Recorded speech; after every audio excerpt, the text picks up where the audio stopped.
এক যে ছিল রাজার কুমার, এক যে ছিল রাজার কুমার দুনিয়াতে একা, তার সাথে যে জঙ্গলেতে রাজকুমারীর দেখা।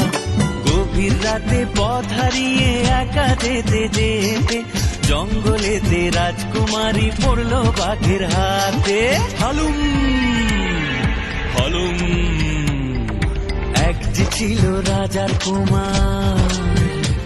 উরে বাবা, তারপর কি হলো? তারপরে সেই ডোরা কাটা বিরাট বাঘের সাথে করলো লড়াই রাজার কুমার একাই খালি হাতে। তাই নাকি? তাই না দেখে রাজকুমারী ভয়ে মূর্ছা গেল, রাজকুমার তার সেবা করে প্রাণে তাকে বাঁচালো। হো তখন রাজকুমারীকে দেখে যে তার মনের মাঝে প্রেমের ছবি হলো যে আঁকা।